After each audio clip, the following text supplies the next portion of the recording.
Po tomto videu sa na lano pozrieš úplne inak.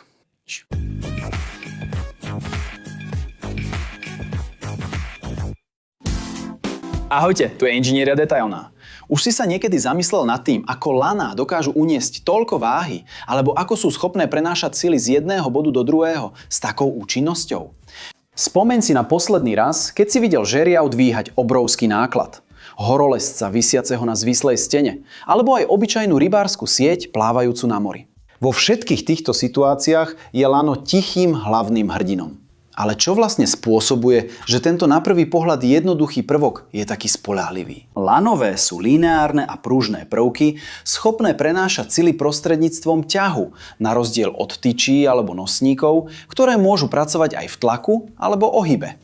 Lano funguje len vtedy, keď je napnuté, pretože ak ho tlačíte, ohýba sa. Práve táto vlastnosť ju robí takou užitočnou. Je to preto, že jej flexibilita umožňuje obchádzať prekážky, prechádzať cez kladky a obopínať predmety, zatiaľ čo vnútorné vlákna zarovnané pozdĺž jej dĺžky zdieľajú ťahové zaťaženie. Ale kedy sme začali používať lana? História lán sprevádza samotné dejiny ľudského inžinierstva už tisíce rokov. Dlho predtým, než existovali spracované kovy, sa už splietali rastlinné vlákna na ťahanie kameňov, viazanie lodí a stavbu prístrežkov. Kto si spomína na filmy o Tarzanovi? Keď sa hojdá, môžeme to považovať za niečo, čo sa najviac podobá na laná. Vlákna z konope, sisalu a bavlny dominovali celé stáročia vďaka dostupnosti a jednoduchosti spracovania. S priemyselnou revolúciou a neskôr s vývojom syntetických polymérov v 20. storočí sa objavili materiály ako nylon, polyester a polypropylén, ktoré priniesli obrovské zlepšenia v pevnosti, v ťahu, trvanlivosti a možnosti ovládania vlastností. Súčasne metalurgia umožnila vznik oceľových lán, ktoré sú nevyhnutné pre mosty, visuté lanovky, žeriavy a výťahy.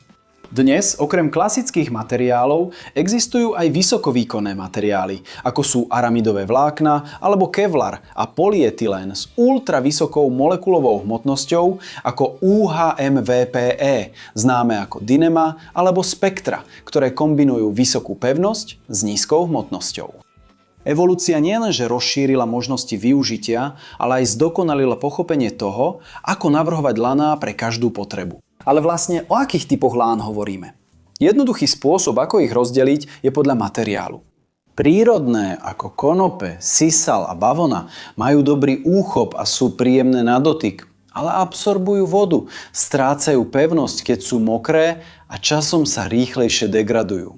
Syntetické materiály prevládli, pretože ponúkajú predvídateľnejší výkon, pričom nylon je veľmi odolný a pružný, vynikajúci na pohlcovanie nárazov. Polyester má menšie predĺženie a výbornú odolnosť voči oderu a UV žiareniu.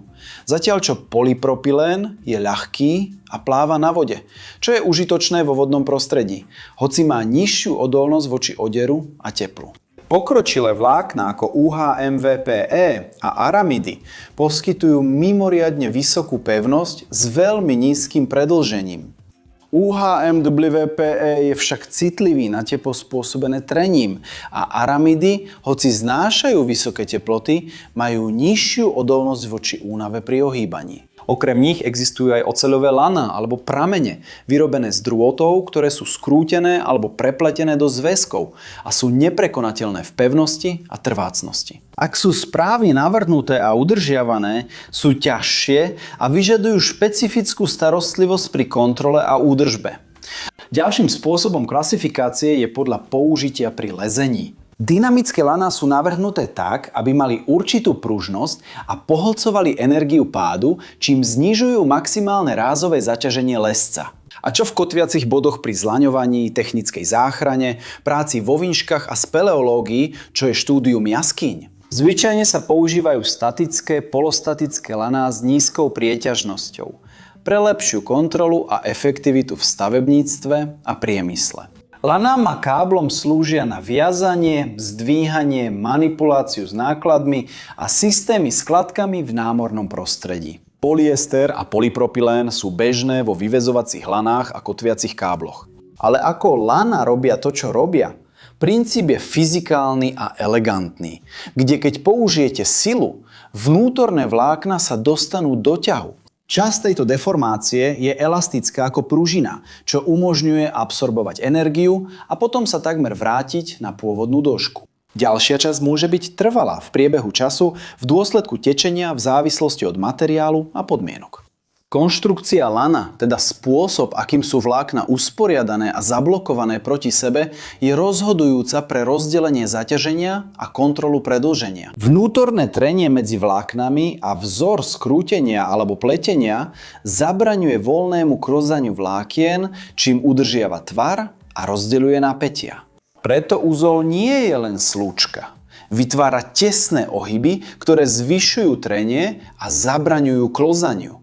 Ale zároveň zavádza koncentrácie napätia, ktoré môžu znížiť pevnosť lana o 20 až 50% v závislosti od typu uzla. Už ste niekedy premýšľali nad tým, že zle zvolený jednoduchý uzol môže byť rozdielom medzi bezpečnosťou a zlyhaním? Keď hovoríme o stavbe, oplatí sa pozrieť na najbežnejšie konštrukčné typy?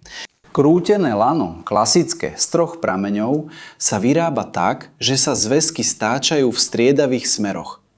Je pružné a pohodlné na manipuláciu, avšak má tendenciu sa pod zaťažením otáčať a môže byť náchylnejšie na povrchové odiery. Pletené laná naopak používajú prepletené poťahy, ktoré poskytujú rozmerovú stabilitu a dobrú odolnosť voči opotrebeniu.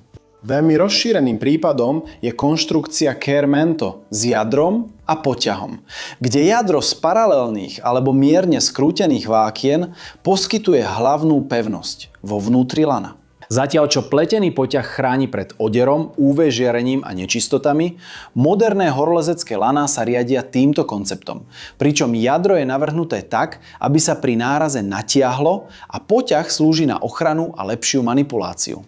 Pri oceľových lanách je princíp podobný, kde tenké drôty sa splietajú do prameňov a tie potom tvoria lano. S konkrétnymi vzormi ako sú 619 alebo 636, ktoré vyvažujú flexibilitu a odolnosť voči únave pri ohýbaní. Ale čo je v skutočnom použití najdôležitejšie? Najprv je to vzťah medzi zaťažením pri pretrhnutí a bezpečným pracovným zaťažením. V mnohých nekritických aplikáciách sa používa menší bezpečnostný faktor, zatiaľ čo pri záchranách a prácach vo výškach normy a osvedčené postupy určujú prísnejšie bezpečnostné faktory a kritéria kontroly. Podľa predĺženia sa dynamické laná naťahujú, aby absorbovali energiu, a statické laná si zachovávajú dĺžku pre efektivitu. Tretím faktorom je prostredie. Voda, teplota, chemikálie a UV žiarenie ovplyvňujú materiály rôznymi spôsobmi. Napríklad nylon absorbuje vodu a môže stratiť pevnosť, keď je mokrý. Zatiaľ čo polyester si lepšie zachováva vlastnosti vo vlhku a dobre odoláva UV žiareniu. Polypropylén pláva, ale je menej odolný voči vysokým teplotám a oderu. Aby ste pochopili, že má zmysel použiť lano, ktoré pláva, na záchranný kruh, ale nie na navijak s malými a horúcimi kladkami. A čo uzly? Ako je to s nimi? Vedieť, aký uzol použijete, je kľúčové, pretože v závislosti od typu uzla sa mení správanie lana. V systémoch s kladkami, napríklad uhly a trenie, menia skutočné sily v kotveniach. A neviem, či ste si to už všimli. Keďže aj zakrivenie je dôležité, pretože každé lano má odporúčaný minimálny polomer zakrivenia. Je to preto, že prechod cez ostré hrany alebo príliš malé kladky sústreďuje napätie a urýchľuje únavu materiálu. Chrániť lano pomocou rohovníkov, návlekov alebo valčekov je jednoduchá prax, ktorá predĺžuje jeho životnosť a znižuje rizika. Vizuálna a hmatová kontrola je tiež nevyhnutná, pričom treba hľadať sploštené miesta, odhalené vlákna, pľuzgiere, stvrdnutie vplyvom tepla, rezy, zmenu farby a kontamináciu chemikáliami.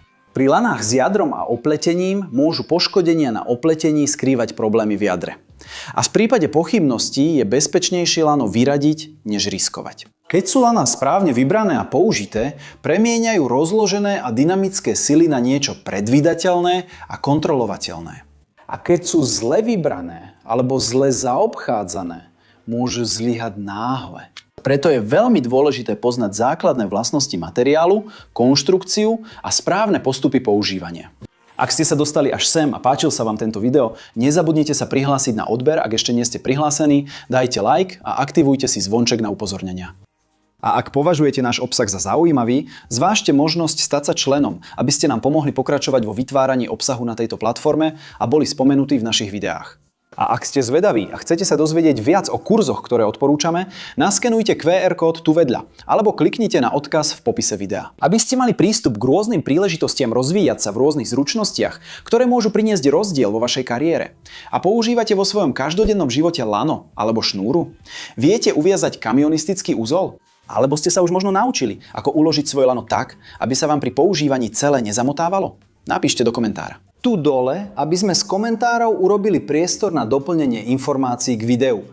Tu na boku sú dve zaujímavé možnosti videí, ktoré by ste si mali pozrieť, aby ste rozšírili svoje vedomosti a uspokojili svoju zvedavosť. A ak nám chcete prispieť, dajte like, prihláste sa na odber kanála, aktivujte zvonček a zvážte, či sa nestanete členom kanála. To je všetko, milovníci inžinierstva. Veľké objatie a vidíme sa v ďalšom videu.